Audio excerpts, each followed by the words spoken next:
안녕하십니까. 오늘 아침에는 연애신 시대소망 776페이지에서 780페이지까지를 읽어드리겠습니다. 고통당하는 자들의 처절한 부르짖음이 수많은 사람의 마음속에 한 큰 빛이 이 세상에서 사라져버렸다는 확신을 가져다 주었다. 그리스도 없는 세계는 어둡고 캄캄하였다. 저를 십자가에 못 박게 하소서! 십자가에 못 박게 하소서! 라고 큰 소리로 부르짖었던 많은 사람들은 이제 그들에게 임한 재화를 깨닫고, 만일 예수님께서 지금 살아계시다면 그분을 우리에게 달라고 열렬히 부르짖고 싶은 심정이었다. 백성들은 예수님께서 제사장들에 의하여 돌아가신 것을 알자 그분의 죽음에 관하여 문외하였다. 예수님께서 재판받으신 전말이 될 수 있는 대로 비밀에 부셔졌으나 그분이 무덤에 계신 동안에 그분의 이름은 수많은 사람의 입술에 오르내렸고, 그분에 대한 부정한 재판의 보고와 제사장들과 관원들의 잔인한 행동에 대한 소문이 사방에 퍼졌다. 이들 제사장들과 관원들은 메시아에 대한 구약 성경의 예언들을 설명하라는 지식인들의 요청을 받고 거짓된 대답을 조직해내느라고 거의 미칠 지경이었다. 그들은 그리스도의 고통과 죽음을 가리키는 예언들을 설명할 수 없었으며, 많은 질문자들은 성경 말씀이 성취되었다는 사실을 확신하게 되었다. 제사장들이 몹시 달콤하리라고 생각했던 복수가 이미 그들에게 쓰디쓴 것이 되었다. 그들은 백성들로부터 심한 비난을 받고 있다는 것을 알았으며, 그들이 예수님을 반대하도록 영향을 끼쳤던 바로 그 사람들이 이제 그들 자신이 한 일을 부끄럽게 여기고 무서워 떨고 있다는 사실을 그들은 알았다. 이 제사장들은 예수님을 한 기만자로 믿게 하려고 애썼으나 그것은 헛된 일이었다. 그들 중 어떤 이들은 나사로의 무덤 곁에 서서 죽은 자가 다시 살아난 것을 보았다. 그들은 그리스도께서 친히 죽음에서 일어나 그들 앞에 다시 나타나시지나 않을까 하는 생각으로 두려워 떨었다. 그들은 예수께서 자기의 생명을 버릴 권세도 있고 취할 권세도 있다고 선언하시는 말씀을 들었다. 이 성전을 헐라 내가 사흘 동안에 일으키리라고 하신 예수님의 말씀을 그들은 회상했다. 이미 유다는 예수께서 마지막 예루살렘으로 여행하실 때에 제자들에게 하신 말씀과 같은 말씀을 그들에게 말해 주었다. 보라, 우리가 예루살렘으로 올라가노니 인자가 대제사장들과 서기관들에게 넘기움에 저희가 죽이기로 결혼하고 이방인들에게 넘겨주어 그를 능욕하며 채찍질하며 십자가에 못 박게 하리니 제3일에 살아나리라.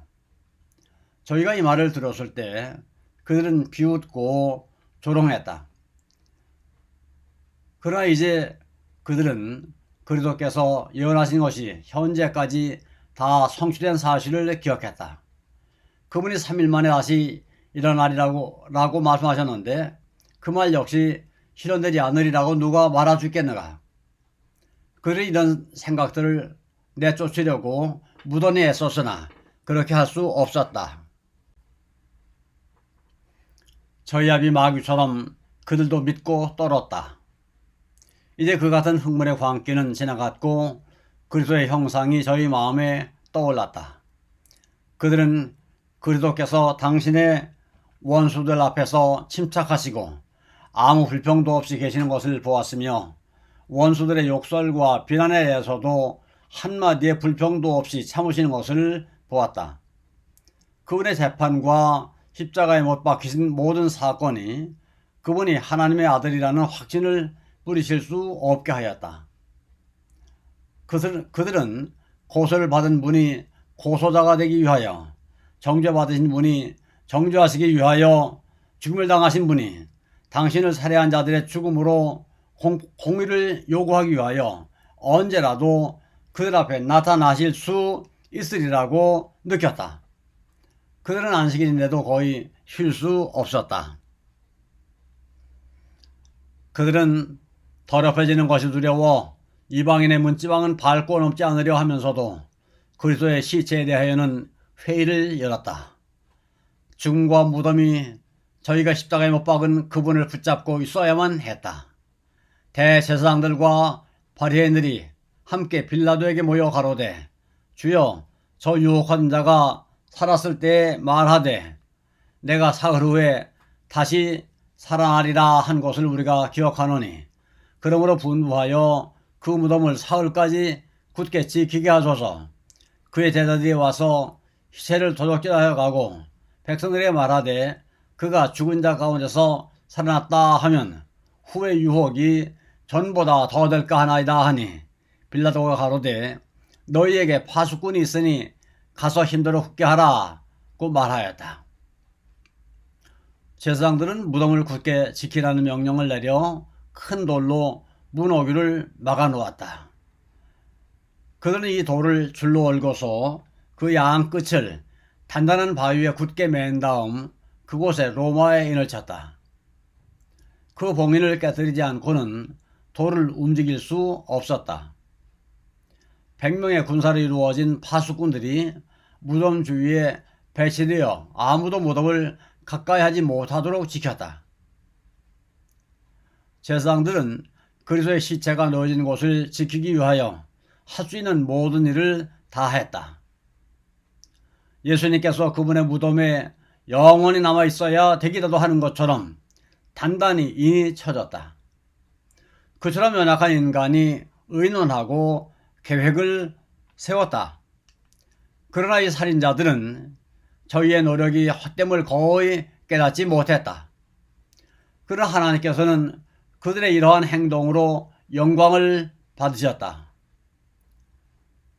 그리스도의 부활을 막으려고 한 그 같은 노력이 그분의 부활을 증거하는 가장 확실한 논증이 되었다.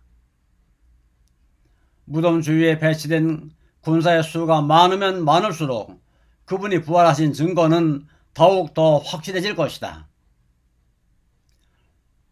그리스도께서 죽으시기 수백 년 전에 성령께서는 시인을 통하여 다음과 같이 선언하셨다. 어찌하여 열방이 분노하며 민족들이 허사를 경영하는고 세상의 군왕들이 나서며 관원들이 서로 꾀하여 여호와와 그 기름 부음 받은 자를 대적하며 하늘에 계신 자가 웃으심이여 주께서 저희를 비웃으시리로다. 로마인의 파수꾼들과 그들의 무기는 생명의 주님을 무덤 속에 가두어 두기에는 무력하였다. 예수님께서 노임을 받으실 시간이 가까워지고 있었다. 제81장 주께서 살아나시고 주일 중 첫날 밤은 서서히 지나가고 있었다. 동해특위 바로 직전 가장 어두운 시간이 되었다. 그리스도께서는 아직도 좁은 무덤 속에 갇혀 계셨다.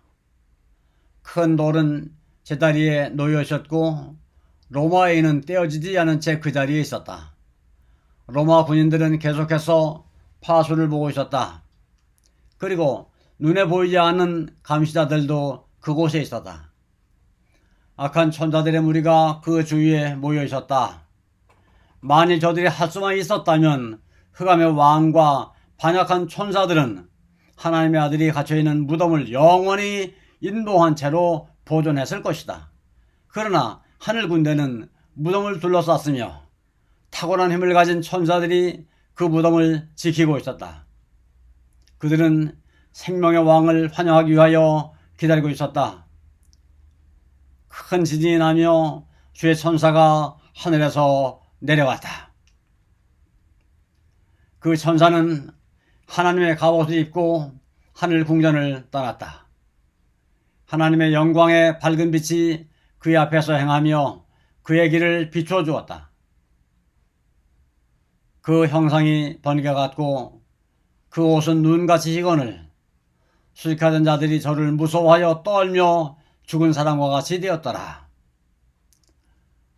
제사장들과 관원들이여, 그대들의 파수병의 힘이 어디 있는가?